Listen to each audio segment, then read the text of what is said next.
वाईट करायचा विचार केला, या पायांनी कुठे चुकीच्या मार्गाने चालायचा प्रयत्न केला, तेव्हा विचारायचं की मी या मार्गाचा स्वीकार कशासाठी केला होता आणि का केलेला होता, आणि ते केल्यानंतरही जर तुम्हाला चूक करावीशी वाटत असेल तर खुशाल करा, खुशाल करा, काही हरकत नाही, खुशाल करा.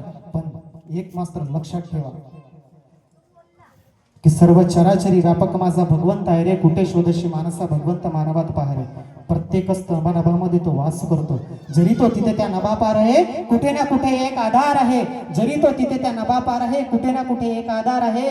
कुठे जाऊ, कसा योग मागू, कुठे दाद मागू, मला ऐकणारा भगवंत माझा निर्गुण निराकार सगुण साकार आणि 24 तास चैतन्यमय जागृत आहे, 24 तास जागृत आहे. आणि तो प्रत्येक मानवी आत्म्याजवळ आहे.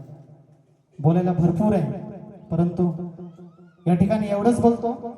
आणि येणाऱ्या 3 सप्टेंबर अर्थात या मानव धर्मातील सर्वात मोठा सण षष्ठी हवन कार्य, याच्या सर्व सेवकांना पूर्वीच शुभेच्छा देतो आणि आपल्या वाणीला या ठिकाणी विराम देतो. आयोजकांनी आणि संयोजकांनी मला बोलण्याची संधी दिली त्याबद्दल मी आपले मनपूर्वक शतशः आभारी व्यक्त करतो. सर्वांना माझा आदरपूर्वक नमस्कार. नमस्कार.